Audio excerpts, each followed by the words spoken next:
नमस्कार, बहुत स्वागत है आपका। न्यूज़ 18 का डिजिटल प्लेटफॉर्म देख रहे हैं आप। आपके साथ मैं हूं विकास ब्रजेश सक्सेना। एक बार फिर हाजिर हैं हम और मेरे साथ हैं मेरे वरिष्ठ सहयोगी प्रभात जी। बहुत बहुत स्वागत है सर आपका। बात एक बार फिर विकास। बिहार पे, क्योंकि हर किसी की नज़रें बिहार पे टिकी हुई हैं। बिहार में इस समय दौर चल रहा है, लिस्ट पे लिस्ट आ रही हैं, नामांकन चल रहे हैं। लेकिन सबसे बड़ा सवाल प्रभात जी ये वो है महागठबंधन का। कहाँ बात अटकी पड़ी है? सीट शेयरिंग अभी नहीं हुई है, जबकि एनडीए ने 72 घंटे पहले लगभग सीट शेयरिंग की सारी चीज़ें हो गई हैं। कहाँ देर लग रही है महागठबंधन में? विकास देखिए, महागठबंधन में चीज़ें ऑलमोस्ट तय हो गई हैं। दो तीन मुद्दे ऐसे हैं जी, जिनमें की बात अटकी पड़ी है कांग्रेस और आरजेडी के बीच। देखिए, जो नंबर ऑफ सीट्स सोर्सेज के हवाले से हैं उनके हिसाब से मैं पहले भी इसका जिक्र कर चुका हूं कि आरजेडी खुद के लिए 134 सीट रख रही है, कांग्रेस को 54 दे रही है, सीपीआई एमएल माले जो है उसको 21 सीटें, सीपीएम को 6, सीपीआई को 4, वीआईपी मतलब मुकेश साहनी की पार्टी को 17, जेएमएम को 2, एलजेपी पशुपति पारस को 3 और एक इंद्रजीत गुप्ता की पार्टी आईआईपी को 2 सीटें। ओके। ये तो रहा नंबर ऑफ सीट्स की बात। लेकिन जो पेच फंसा है वो पसंद की सीट पर पेच फंसा है। हालांकि कांग्रेस की जो डिमांड है, उससे पहले चलिए इन सारी चीज़ों पे मैं आता हूँ। उससे पहले आज का एक वाकया बताता हूँ जो इस बात को साबित करता है कि महागठबंधन में सब कुछ ठीक ठाक नहीं चल रहा है। आज अभी तक सीट अनाउंस नहीं हुई, लिस्ट ओपनली किसी ने जारी नहीं की, लेकिन तेजस्वी यादव जो महागठबंधन के बड़े चेहरे बताए जा रहे हैं बिहार में इस बार, उन्होंने राघोपुर से जाके अपना नॉमिनेशन फाइल कर दिया। सबसे चौंकाने वाली बात है कि उस नॉमिनेशन में उनके सहयोगी दलों का एक भी चेहरा साथ में नहीं था। बिल्कुल। थे कौन कौन? लालू माँ राबड़ी देवी, पापा लालू यादव, बड़ी बहन मीसा भारती और तेजस्वी के सलाहकार संजय यादव। बस ये 4 लोग थे और 5वें खुद तेजस्वी। उन्होंने जाके अपना नॉमिनेशन फाइल किया। सहयोगियों में से किसी का नहीं जाना खटकता है, सबको खटकता है बेशक। और मतलब चर्चा तो इस हल्के की, पॉलिटिकल हल्के में ये भी शुरू हो गई है कि भाई लड़ाई से पहले ही ये हार गए, आधी लड़ाई आप हार चुके हैं। कि भाई आप जब लड़ाई में एक साथ दिख ही नहीं रहे हैं तो गठबंधन किस बात का? सही बात है। अब बात है कि गठबंधन में पेच फंसा क्या है। लेकिन उससे पहले एक चीज़, आपने सीट बताई, आपने 54 सीट की बात की कांग्रेस को और 134 सीट की बात की आपने आरजेडी को। तो ये जो सस्पेंस था कि कांग्रेस 60 पे अड़ी हुई है, 65 पे अड़ी हुई है, वहां से बात आगे निकल गई है? ये देखिए अभी नहीं, मैं मतलब Congress seats, number of seats के मामले में समझौता करने को तैयार है, ये सोर्सेज बता रहे हैं। लेकिन वो जो सीट कौन कौन सी होगी इस पे समझौते के लिए तैयार नहीं है। इस पे अड़ी है। इस पे अड़ी है। ठीक है। कांग्रेस ने शुरुआत की थी 70 सीटों से कि भाई जितनी हमने 2020 में लड़ी थी आपके साथ, इस बार भी वही दे दीजिए। तेजस्वी 54-55 से आगे नहीं बढ़ रहे हैं। ठीक है। कांग्रेस कह रही है कि हम 60 से नीचे नहीं आएंगे। तो एक तो ये नंबर ऑफ सीट्स पे बात, वहां पे कांग्रेस के जो लोकल लीडर्स हैं वो बता रहे हैं कि वहां चलिए हम मान भी जाएं। लेकिन अब तेजस्वी ये कह रहे हैं कि आप इन्हीं सीटों पे जाएंगे। कांग्रेस को ये मंजूर नहीं है। पिछली बार जो जिन 70 सीटों पे कांग्रेस ने चुनाव लड़ा था, आरजेडी ने उन 70 में से 45 सीटें ऐसी दी थी उनको जो एनडीए का मजबूत गढ़ मानी जाती हैं। और 23 सीटें उन 70 में से 45 ये हुई, 23 सीटें ऐसी थी जहां पे कांग्रेस के विधायक ऑलरेडी थे। तो आपने, और ये कांग्रेस के लिए बड़ी मुश्किल सिचुएशन हो गई थी कि वो 45 जहां एनडीए का मजबूत गढ़ है, बीजेपी जीतती आई है, कभी कांग्रेस नहीं जीती या आरजेडी उन इलाकों में नहीं जीती, वो 45 सीटों पे कांग्रेस को आपने खड़ा कर दिया पिछली बार। बिल्कुल। कांग्रेस इस बार वो गलती 2020 वाली दोहराना नहीं चाह रही है। कांग्रेस ने साफ साफ डिमांड रखी है कि भाई जो कांग्रेस का एक इक्वेशन है, मुस्लिम प्लस दलित एमडी या डीएम इक्वेशन आप कह लीजिए, कांग्रेस डीएम इक्वेशन वाली वो सीटें चाह रही हैं कि भाई हम 60 प्लस हमको चाहिए, प्लस हमारे पसंद की जो डीएम सीटें हैं, दलित प्लस मुस्लिम, कांग्रेस का कोर वोटर रहा है बिहार में ये, तो कांग्रेस वो सीट मांग रही है। उसमें जो हम सीटों की अगर बात कर लें तो देखिए, वही मैं कह रहा हूँ आपको कि सीमांचल में 26 सीटें हैं टोटल। सीमांचल इलाका जो आपको किशनगंज, पूर्णिया, अररिया, कटिहार, ये 4 जिले आते हैं ठीक है। सीमांचल में, बिहार में। तो इनमें से 26 सीटें हैं। कांग्रेस वहां 16 मांग रही है, आरजेडी 8 देने को तैयार है, आरजेडी 12 सीटें खुद के लिए रख रही है। पिछली बार कांग्रेस का खेल इन्हीं सीटों और इसके चक्कर में बिगड़ा था। अब कांग्रेस कह रही है कि भाई आप 16 मुझे वहां दे दीजिए, बाकी जो कुछ शहरी सीटें हैं जहां की हमारा इक्वेशन बनता हुआ दिखता है, वो सीटें चाहिए। पिछली बार वाली गलती कि 45 आपने एनडीए के गढ़ में दे दिया, वो नहीं चाहिए हमें। तो ये एक है।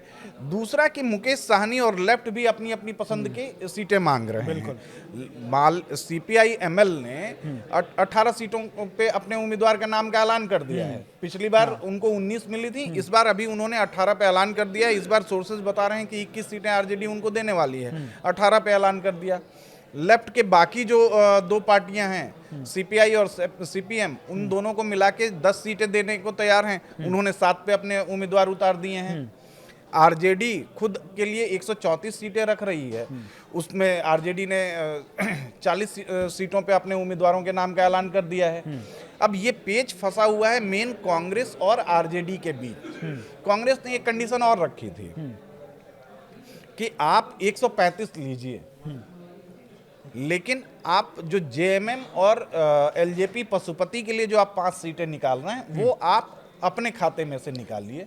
135 आप ले लीजिए, 130 पे आप अपने उम्मीदवार उतारिए, 5 अपने इन दोनों सहयोगियों को दीजिए। बिल्कुल, इससे हमारी सीट बढ़ जाएगी, मतलब 5 और बढ़ जाएंगी इधर। तो कांग्रेस के लिए 59-60 सीट्स हो सकती हैं। लेकिन तेजस्वी ने ये काम नहीं किया। अब इसमें दिक्कत ये आ रही है कि तेजस्वी परसों दिल्ली में थे, राउज एवेन्यू कोर्ट में उनकी पेशी थी, आरोप तय होने थे आईआरसीटीसी होटल स्कैम को लेकर। उसके बाद ये प्लान था कि वो मल्लिकार्जुन खड़गे और राहुल गांधी से मिलेंगे, लेकिन दोनों ने मिलने का समय नहीं दिया। वो वापस चले गए पटना। केसी वेणुगोपाल से एक मीटिंग हुई, लेकिन उसमें कोई सहमति नहीं बन पाई। केसी वेणुगोपाल ने, सोर्सेस के हवाले से खबर यही है कि केसी वेणुगोपाल ने उनसे कहा कि ये हमारी शर्त है, आप इसको पूरा कर दीजिए। और यहीं से एक सवाल प्रभात सर, कि जब तेजस्वी दिल्ली आ रहे हैं और राहुल गांधी से नहीं मिल रहे हैं जी, तो कई बार कुछ खबरें नहीं होना भी अपने आप में एक खबर है। बिल्कुल खबर है। तो ये क्या मैसेज इंडिया गठबंधन से नहीं जा रहा कि राहुल और तेजस्वी में सब कुछ ठीक चल रहा है? ठीक नहीं चल रहा। हाँ, मतलब बिल्कुल ठीक नहीं चल रहा है। हाँ। ये विकास बिल्कुल आपने सही पकड़ा है। आप मतलब सिर्फ 24 दुने 48 घंटे बचे हैं, 2 दिन का समय बचा है। बिल्कुल 48 घंटे ऐसे देखने के लिए हैं। लेकिन आप अगर वर्किंग आवर की बात करें तो सुबह 10 बजे से लेकर शाम 5 बजे तक का 7 दूने 14 घंटे बचे हैं नॉमिनेशन फाइल होने को। फर्स्ट फेज के 121 सीटों पे फर्स्ट फेज में इलेक्शन होना है। 17 लास्ट डेट है उसकी। आज 15 तारीख की रात को बैठ के हम लोग बात कर रहे हैं जी। अभी तक महागठबंधन में सीट शेयरिंग ही फाइनल नहीं हुई है, सीटों का अनाउंसमेंट ही नहीं हुआ है। तो आप चुनाव में क्या तैयारी, आपकी इतने दिनों से बातचीत चल रही है, सब कुछ हो रहा है, और लास्ट मोमेंट पे आप आके अभी भी फंसे हुए हैं। तो ये तो संकेत काफ़ी है ये समझने के लिए कि महागठबंधन में ऑल इज़ नॉट वेल।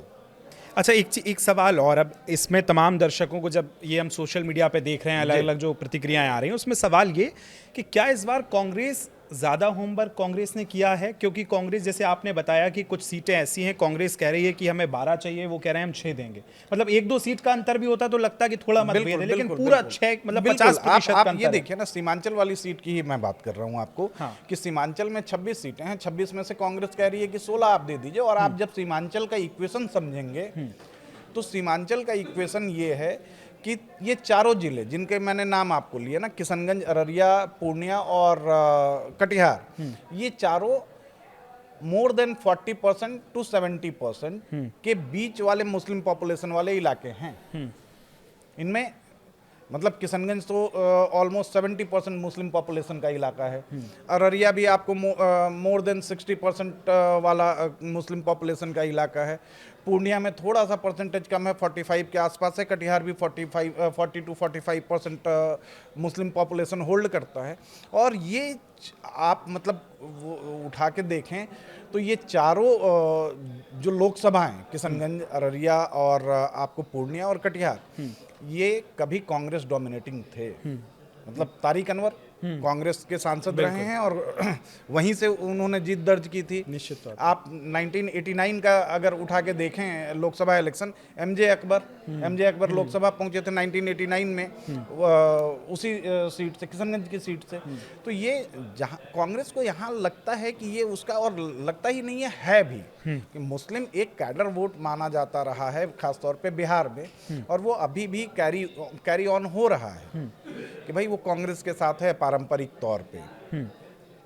लेकिन तेजस्वी अपनी जिद पे हैं। तेजस्वी का जो लालू वाला जो समीकरण था ना, सोशल इंजीनियरिंग जो लालू की, MY Muslim plus Yadav, Lalu ने इसी इक्वेशन को कैश किया ना 15 साल जब। अच्छा, कांग्रेस ने पहले कभी इतना हस्तक्षेप भी नहीं किया, जो मतलब एक आपसी सहमति से लालू यादव के साथ बैठक हुई। 2020 के चुनाव से पहले कांग्रेस ने वाकई इतना होमवर्क नहीं किया था बिहार को लेकर, बिल्कुल।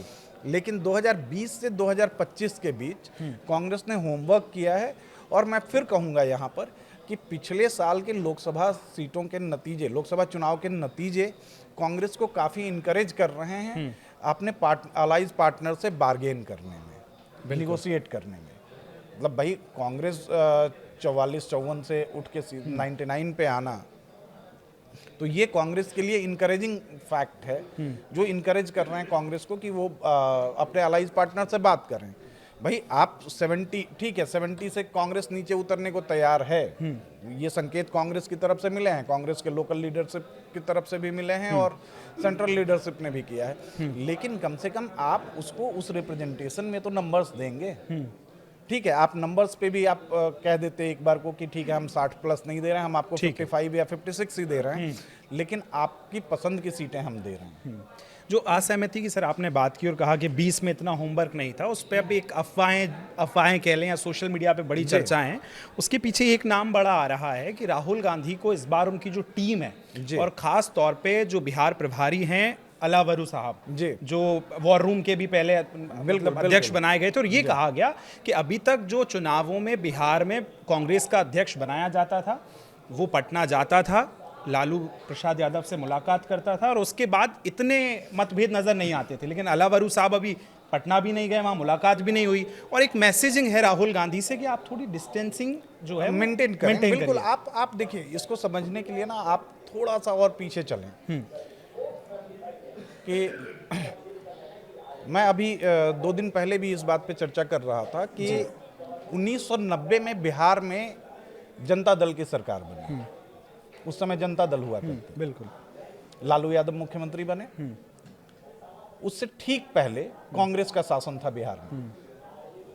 85 से 90 तक कांग्रेस का शासन था। कांग्रेस के शासन में जगन्नाथ मिश्रा थे, भागवत झा आजाद बने, सत्येंद्र नारायण सिन्हा आए। ये 3 मुख्यमंत्री कांग्रेस ने अपने 5 साल के कार्यकाल में देखा।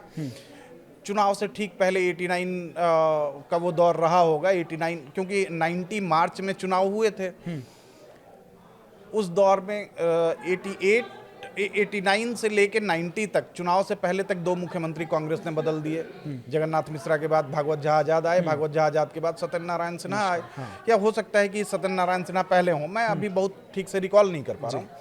लेकिन 1990 के बाद से 2005 तक अनइंटरप्टेड लालू यादव का शासन रहा। पहले जनता दल, फिर आरजेडी, और 2005 के बाद नीतीश जी आए। नीतीश पिक्चर में आते हैं और एनडीए की सरकार बनी, जो 2014 तक अनइंटरप्टेड चली है। 2014 में आपको भी पता है कि गठबंधन का पहली बार जो है गठबंधन में तलाक हुआ। और तो कांग्रेस वहाँ से, मतलब कांग्रेस के लिए ये रिवाइवल सर्वाइवल का सवाल है कि कांग्रेस 89-90 में सत्ता से बाहर हुई वहाँ बिहार में, और आज करीब आप 25 साल ये और 10 साल वो, 35 साल के बाद कांग्रेस अपने को वापस पाना चाहती है। तो एक उसको कहीं ना कहीं लड़ाई तो लड़नी होगी, और लड़ाई पुनः जागरण की जो लड़ाई वो है कांग्रेस, वो नजर आती है। ठीक है सर, बहुत चूंकि समय बहुत अब कम है, और चलते चलते एक सवाल और कि जब कांग्रेस और आरजेडी में हमने ये चीज़ देखा, लेकिन आरजेडी में जब हमने देखा कि तेजस्वी दिल्ली आए तो सिंबल बांट दिए गए पटना में लालू प्रसाद यादव की तरफ से, फिर अचानक तेजस्वी वापस पहुंचते हैं और उनको वापस बुलाया जाता है। हाँ, तो फिर ये सिंबल लग रहा है कि आरजेडी में ही क्या सब कुछ ठीक नहीं है? ऑब्वियस सी बात है। आप ये देखिए ना कि आरजेडी का, आप सबसे पहला आरजेडी के विवाद को अगर देखें तो पहले तो परिवार में फूट हुई, बड़ा बेटा अलग, छोटा बेटा अलग, पिता छोटे बेटे के साथ, बड़ा बेटा अपनी अलग पार्टी बनाता है, अपने कैंडिडेट अनाउंस करता है, पर्चे भरवाता है और महुआ सीट पे अपनी दावेदारी, तमाम तरह की ये जो चीज़ें हैं। फिर बीच में रोहिणी की एंट्री होती है, रोहिणी भी कुछ आरोप प्रत्यारोप लगाती हैं और बाहर हो जाती हैं इस परिवार के उससे। आज के नॉमिनेशन में ये साफ साफ दिखा कि भाई तेजस्वी के साथ परिवार के भी सिर्फ 3 ही लोग हैं, मम्मी, पापा और बड़ी बहन, और खुद चौथे तेजस्वी हैं। तो ये परिवार में भी ऑल इज नॉट वेल, ये चल रहा है। बिल्कुल। अब आखिरी सवाल कि अब क्या चल रहा है अगले 24-48 घंटे में महागठबंधन में, क्या होने वाला है? देखिए, महागठबंधन में मतलब मैंने पहले ही आपसे कहा कि भाई सिर्फ 2 दिन का समय बचा है फर्स्ट फेज के लिए। फर्स्ट, और कोई भी गठबंधन मतलब आखिरी मोमेंट पे जाके अगर अनाउंस करता है, इसका एक परसेप्शन अलग क्रिएट होता है पब्लिक के दिमाग में, और पब्लिक जो है वो अब पहले की तरह नहीं है कि भाई जो एक बार दिमाग में उसके भर दिया गया वही चलता रहेगा। नहीं, आप परसेप्शन चेंज होता है, वोटर का मूड भी चेंज होता है। हालांकि मुझे ये उम्मीद लग रही है कि कल सुबह तक फर्स्ट हाफ में 12 बजे से पहले तक कुछ ना कुछ समझौते। अब इसे ये जरूरी समझ लीजिए या मजबूरी समझ लीजिए? ये बिल्कुल मजबूरी है ये कि अब आप कहाँ तक लिंगर ऑन करेंगे। हालांकि कुछ लोग सोशल मीडिया पे या दूसरी जगह ये जरूर कह रहे हैं कि लालू और नीतीश के बीच बातचीत शुरू हो गई है, तो कहीं ऐसा ना हो कि वो दोनों फिर एक साथ आ जाएं। लेकिन खैर, मैं वो उन अफवाहों को और उन अटकलों पे नहीं जाऊंगा, लेकिन ये जरूर मुझे लगता है कि महागठबंधन में कल दोपहर तक फाइनल कोई ना कोई नतीजा निकल आएगा। तो बिल्कुल देखिए, अब अंतिम समय बचा है और जो समय शेष है वही विशेष है। अब देखना होगा कि महागठबंधन आगे किस तरफ से आगे बढ़ता है। जिस तरह से प्रभात जी अभी समझा रहे थे और वो ये भी कह रहे थे कि अगर आपकी इस तरह से शीट शेयरिंग में देर हो रही है तो वो आपकी तैयारी को भी कहीं ना कहीं दिखाता है, जो एक मैसेज निकलता है जो लोगों में कन्वे भी होता है। लेकिन अब बड़ा सवाल है कि अगले 24 और 48 घंटे में महागठबंधन किस तरह से शीट शेयरिंग करता है और उसके बाद क्या मनभेद और मतभेद हो सकते हैं या सब कुछ फिर शॉर्ट होगा, ये देखना दिलचस्प होगा। विकास, अब चलते चलते एक लास्ट कमेंट, मैंने आपको 2018 की बैंगलोर रैली याद होगी। महागठबंधन ने अपना एक शक्ति प्रदर्शन किया था, और ये महागठबंधन की विडंबना है कि चुनावों से पहले एकजुटता खूब दिखती है लेकिन चुनाव आते आते वो एकजुटता बिखर जाती है। बिल्कुल। और इस बार भी बिहार में कुछ ना कुछ वैसा ही हालात दिख रहा है, वैसे ही हालात दिख रहे हैं कि महागठबंधन की एकता, राहुल, तेजस्वी और इन सब की यूनिटी और दोस्ती अच्छी दिख रही थी, लेकिन चुनाव आते आते वो एक बार फिर और ये किस दिशा में आगे बढ़ेगी, ये बड़ा सवाल है जो कि समय के गर्त में है। आप इस पर क्या सोचते हैं? अपने सुझाव और सवाल हैं तो हम तक ज़रूर पहुंचाएं। धन्यवाद। Thank you.